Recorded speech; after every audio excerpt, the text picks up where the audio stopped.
இந்த புதிய ஆட்சி அமைஞ்சு சரியா 40 நாட்கள் கடந்திருக்கு. ஆளுநர் உரையின் போது நானும் எங்களுடைய சட்டமன்ற உறுப்பினர்களும் இந்த 40 நாட்கள்ல இந்த அரசு என்னென்ன பணிகள் செஞ்சிருக்கு, ஏதாவது திட்டங்கள் கொண்டு வந்திருக்காங்களா, ஏதாவது சாதனைகள் செஞ்சிருக்காங்களான்னு ஆவலோடு காத்துக்கிட்டு இருந்தோம். ஆனால் எங்களுக்கு வெறும் ஏமாற்றம் மட்டுமே எஞ்சியது. அப்படி எதுவுமே ஆளுநர் உரையில் எங்களுடைய கண்களுக்கு படவில்லை, எங்களுடைய காதுகளுக்கு கேட்கவில்லை.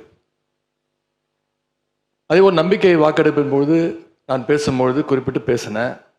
ஆளுநர் வருவார், ஆளுநர் உரையின் மீது வந்து பேசும்போது தமிழ்த்தாய் வாழ்த்துக்கு முதலிடம் கொடுங்க அப்படின்னு சொன்னேன். பேரவையின் அனுமதியுடன் அலுவல் நேரம் நீட்டிக்கப்படுகிறது. அதே போல் தமிழ்த்தாய் வாழ்த்து முதல்ல பாடப்பட்டுச்சு. உடனடியாக தேசிய கீதமும் பாடப்பட்டுச்சு. தமிழ்த்தாய் வாழ்த்து ஒரு முறையும் தேசிய கீதம் 2 முறையும் பாடப்பட்டுச்சு. மரபு மீறல் நடந்திருக்கு. இதுவரை கடைபிடிக்கப்பட்டு வந்த மரபை மீறி 2 முறை தேசிய கீதம் பாடப்பட்டிருக்கு. இதே கோரிக்கையை இதற்கு முன்பு இருந்த ஆளுநர் எங்களுடைய ஆட்சி காலத்திலையும் வச்சிருந்தார்.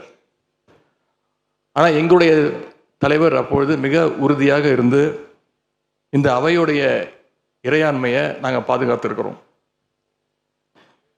பதவியேற்பு தான் ஆளுநர் மாளிகையில் நடந்துச்சு. அங்கே அவர் கேட்டுக்கொண்டபடி தேசிய கீதம் வந்தே மாதரம்லாம் பாடினாங்க. ஆனால் இப்போ ஆளுநர் உரை மக்களால் தேர்ந்தெடுக்கப்பட்ட பிரதிநிதிகள், சட்டமன்ற உறுப்பினர்கள் நாம் பணி செய்கின்ற இந்த சட்டமன்றத்தில் தான் வாசிக்கப்பட்டிருக்கு. இது நம்மளோட டெரிட்டரி. இந்த நம்மளுடைய டெரிட்டரியை ஏன் ஆளுநர்கிட்ட கொடுக்குற அளவுக்கு இங்கே என்ன காம்ப்ரமைஸ் நடந்துச்சு அப்படின்னு மக்கள் கேட்க ஆரம்பிச்சிருக்காங்க. மாண்பு உறுப்பினர், ஆளுநர் உரையாற்ற வந்தபோது தமிழ்த்தாய் முதல்ல பாடப்பட வேண்டும் என்கின்ற இந்த அரசின் உறுதியான கொள்கையில் நாங்கள் நின்றோமா, இந்த அவை நின்றதா என்பதை நீங்கள் முதல்ல பார்க்க வேண்டும். நாட்டுப்பண் 2 முறை பாடியதில் என்ன தவறு என்று எனக்கு தெரியவில்லை. நாட்டுப்பண் 2ஆம் முறை பாடிய தவறு என்று நீங்கள் சொல்ல வருகின்றீர்களா? அப்படி தவறு என்றால் அது எந்த அடிப்படை தவறு என்று சொல்ல வருகிறீர்கள்? நமக்கு வேண்டியது நம்முடைய தாய்மொழிக்கு முக்கியத்துவம் தர வேண்டும், உறுதியாக நிற்க வேண்டும். இந்த அரசு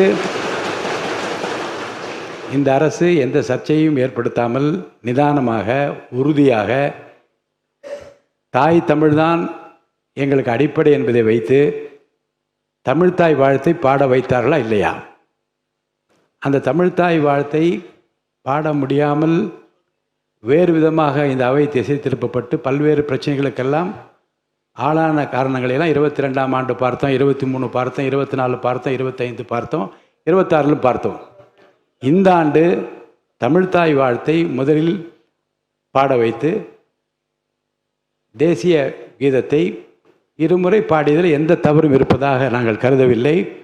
அப்படி பாடியது தவறு நீங்களும் கருதிடக்கூடாது என்று நான் சொல்ல விரும்புகின்றேன். பேரவைத் தலைவர் அவர்களே, நாங்கள் கேட்டுக்கொண்டதுபடி தமிழ்த்தாய் வாழ்த்து முதல்ல ஒரு வாட்டி பாடிட்டீங்க. பொதுவாக இந்த அவையில் இருக்கக்கூடிய மரபு கடந்த ஆட்சி காலங்களில் தமிழ்த்தாய் வாழ்த்து ஒரு முறையும் நிகழ்ச்சி முடிஞ்சோடனே தேசிய கீதம் ஒரு முறையும் தான் பாடப்பட்டு நிகழ்ச்சிகள் முடியும். ஆனால் இந்த முறை நாங்கள் கேட்பது ஏன் 2 முறை தேசிய கீதம் பாடப்பட்டது அப்படிங்கிறது தான் மட்டும்தான் எங்களுடைய கேள்வி. அப்படின்னா தமிழ்த்தாய் வாழ்த்தையும் 2 முறை நீங்கள் பாட சொல்லி உங்களுடைய ஆளுநர்கிட்ட நீங்கள் ஒரு கோரிக்கை வச்சுருந்துருக்கலாம். அது இங்கே பேசும்போது உறுப்பினர்கள்லாம் ஆளுநர் அவ்வளோ மகிழ்ச்சியாக இருக்கிறாங்கன்னு சொல்லி ஆளுநரை விட நீங்கள்லாம் ரொம்ப மகிழ்ச்சியாக இருக்கிறீங்க. தமிழ்த்தாய் வாழ்த்தை ஆளுநர் முன்னாடி நாங்கள் பாடி காட்டிட்டோம் அப்படின்னு பெருமை பொங்கு அவங்க எல்லாம் பேசிக்கிட்டு இருக்கிறீங்க. நீங்கள் சொல்கிறத பார்த்தா தமிழ்த்தாய் வாழ்த்தை விட ஆளுநர் தான் உங்களுக்கு முக்கியம் அப்படிங்கிற எண்ணம் எங்களுக்கு ஏற்படுது, மக்களுக்கும் ஏற்பட்டுக்கிட்டு இருக்கு. பொதுப்பணித்துறை அமைச்சர். மாண்புமிகு பேரவைத் தலைவர்களே, தமிழ்தாய் வாழ்த்து எங்களுடைய முதல்வருக்கு உயிருக்கு எந்த அளவிற்கு முக்கியமோ அதே அந்த அளவுக்கு நாங்கள் முக்கியத்துவம் தருவோம். மாண்புமிகு எதிர்க்கட்சி தலைவர் அவர்கள் இல்ல அவங்களுக்கு நாங்களும் பேச விட மாட்டோம். இல்ல மாண்புமிகு நீங்க ஒத்துழைப்பு கொடுக்கலன்னா நாங்களும் பேச விட மாட்டோம். மாண்புமிகு அமைச்சர் நாங்க தமிழக அரசுடைய ஸ்டாண்ட நாங்க பேசுறோம். எங்களுக்கும் குரல் கொடுக்க தெரியும். இந்த அவை மாண்பை நாங்களும் பாதுகாக்கிறோம். மாண்புமிகு எதிர்க்கட்சி சொல்லக்கூடிய நோக்கம் தமிழக மக்களுக்கு தவறுதலா சொல்லக்கூடாதுங்கிற பதிவை நாங்கள் செய்கிறோம். எங்களுடைய முதலமைச்சருடைய எண்ணம் என்ன, தமிழக மக்களுடைய எண்ணமோ அதுதான் எங்களுடைய முதலமைச்சருடைய எண்ணம். கடந்த 3-4 வருடங்களாக தமிழ்தாய் வாழ்த்து இங்க பாடப்படல. ஆளுநரை எதிர்த்தீர்கள், வெளிநடப்பு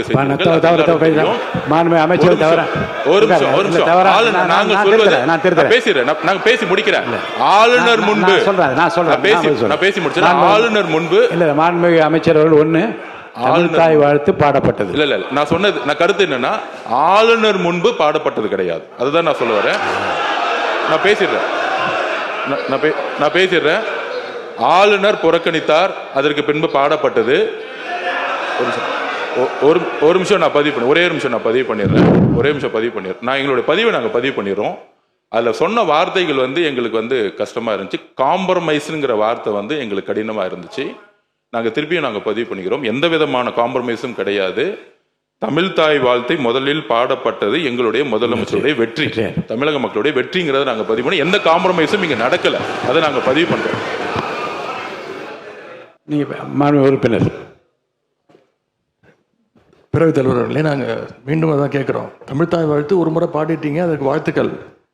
ஏன் தேசிய கீதம் 2 முறை பாடப்பட்டுச்சு? அப்போ ஆளுநர்கிட்ட நீங்கள் கோரிக்கை வச்சிருக்கனால நீங்கள் தேசிய கீதம் 2 முறை பாடப்படணும்னா நாங்கள் தமிழ்தாய் வாழ்த்து 2 முறை இல்லை 3 முறை நாங்கள் போடுவோம்னு சொல்லி அதை நீங்கள் செஞ்சு காட்டிருக்கணும். அதுதான் நான் கேட்குறேன். உங்களுக்கு இப்போ ஆளுநர் முக்கியமா, தமிழ்தாய் வாழ்த்து முக்கியமா அப்படிங்கிறத நான் இந்த அரசுக்கிட்ட நான் கேட்க விரும்புகிறேன்.